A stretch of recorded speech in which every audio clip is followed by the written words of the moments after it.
कहीं आपके भी गुलाब की कटिंग लगाने के बाद सूख तो नहीं जाती है, या फिर कटिंग में न्यू ग्रोथ होने के बाद भी कटिंग सूखने लगती है, या फिर आपके गुलाब का पौधा बिल्कुल सूख रहा है, इस तरीके से कुछ हरी और कुछ येलोइश पत्तियां निकाल रहा है।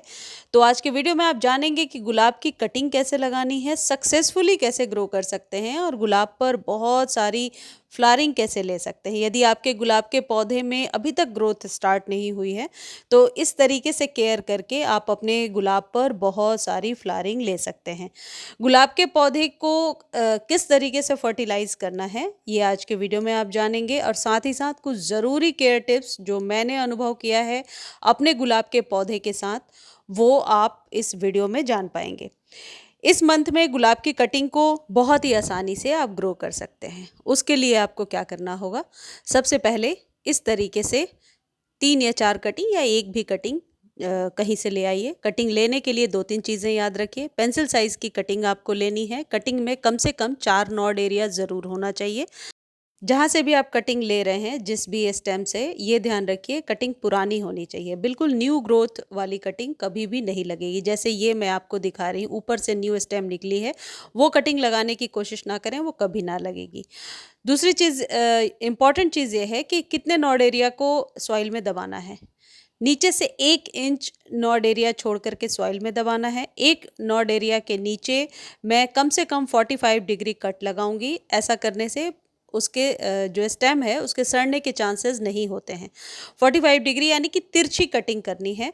जब आप तिरछी कटिंग इस तरीके से करते हैं अपने पौधे की, तो जो प्लांट आप लगा रहे हैं उसमें 90% ये चांसेस है कि फंगस ना लगे। अच्छा, एक चीज़ मैं बताना भूल गई, ये जो कटिंग के लिए जिस भी सीज़र्स का मैं इस्तेमाल कर रही हूँ या आप इस्तेमाल कर रहे हैं, उसमें थोड़ा फंजीसाइड लगाइए। मेरा ये सीज़र नया है, न्यू ही लिया है मैंने। तो आप ये, या तो पुरानी है, जंग लगी हुई है, तो थोड़ा-सा फंजीसाइड उसके ऊपर से लगाइए, ये एलोवेरा जेल, तो वो पौधे के लिए सही रहता है।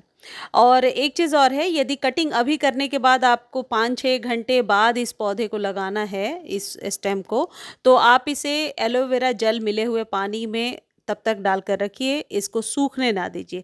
या फिर आप कटिंग करने के तुरंत बाद जो चीज़ मैं बता रही हूँ, जैसे फंजीसाइड लगाइए और फिर आप इसे सॉइल में दबा दीजिए। ये 4-5 कटिंग मैंने तैयार कर लिया है। मैं नीचे ही अपने सोसाइटी से ये लेकर के आई थी और माली से पहचान करके ही मैंने लिया है, ताकि कटिंग आसानी से ग्रो हो सके। कटिंग के ऊपर जो एक्स्ट्रा लीव्स वगैरह निकली हुई हैं वो आप हटा दीजिए, अदरवाइज़ वो सूख करके अपने आप गिर ही जाता है। अब आप इस तरीके से एक सॉइल तैयार करेंगे। सॉइल मीडिया बहुत ही वेल ड्रेन होनी चाहिए। यदि आपके पास सैंड है तो सैंड में भी ग्रो कर सकते हैं। मैंने सिंपल गार्डन सॉइल में कोकोपीट 50-50 के रेशियो में लेकर के ग्रो किया है। यदि आप पुराने गार्डन सॉइल को यूज़ कर रहे हैं जो बहुत पहले से गमले में है, तो उसे निकाल कर 2-3 दिनों तक धूप में फैलाइए और उसके बाद यूज़ कीजिए। ये आपके पौधे के लिए सही रहेगा, उसमें पहले से फंगस वगैरह नहीं होगा, तो जड़ों के सड़ने के चांसेस बहुत ही कम होते हैं। ये जो कोकोपीट है ये इसलिए मिलाया जाता है क्योंकि आपने देखा होगा, जब आप माली के यहाँ से भी लेते हैं कोई पौधा, बहुत अच्छे से कोकोपीट में लगा होता है, उसकी रूट्स बहुत ज़्यादा फैली होती हैं। तो कोकोपीट में रूट्स का एक्सपेंशन बहुत अच्छे से हो जाता है। बस ये ध्यान रखना होता है, ओवर वाटर नहीं करना है। लेकिन मैंने हमेशा देखा है कि इसमें जो कटिंग्स हैं वो बहुत अच्छे से ग्रो हो जाती हैं। एक 6 इंच का कंटेनर लिया है और ऊपर से 1 इंच जगह खाली छोड़ा है। सॉइल आपको ऊपर से खाली छोड़ना है, ये बात ज़रूर ध्यान रखिए। अब आपके पास जो कुछ भी है, फंजीसाइड है या फिर एलोवेरा जेल, ये इस तरीके से फ्रेश पत्तियों को लेकर के इसमें लगाइए। अब यहाँ पर एक चीज़ ध्यान रखना है आपको कि पहले से उसमें होल बना लेना है। ऐसा नहीं हो कि इसी को आप प्रेस करके दबाएं और इसी से आप जगह बना करके और इसे प्रेस करें, नहीं, पहले से होल बनाइए, उसके अंदर सॉफ्टली इसे डालिए और ऊपर से इस तरीके से प्रेस कर दीजिए। प्रेस इसलिए भी करना ज़रूरी है, या डैब डैब करके थोड़ा बिठा दीजिए इसे सॉइल में, ताकि एरिएशन ना जाए और ये बार बार हिले ना। तो इस प्रोसेस से आप अपने सभी कटिंग्स को पहले लगा लीजिए। वीडियो ज़्यादा लॉन्ग ना हो इसलिए चारों कटिंग को लगाने के बाद प्रोसेस मैंने आपको दिखाई दिया। इस तरीके से लगाना है। ऊपर से पानी दे दीजिए, अच्छे से पानी दीजिए ताकि जड़ों तक पानी चला जाए। इस तरीके से पानी नहीं देना है जैसे मैं आपको दिखा रही हूँ। ऐसा ना हो आधा पानी दे दिया और आधा जो है पानी अंदर तक नहीं गया। पानी अच्छे से दीजिए ताकि ड्रेनेज होल से पानी वापस आ जाए और आपको दिखने लगे कि जड़ों तक पानी चला गया। अब इसे ऐसे जगह पे प्लेस कर दीजिए जहाँ पे 1 घंटे की धूप ज़रूर इस पौधे को मिले। बिल्कुल शेड में गुलाब को नहीं ग्रो करना है।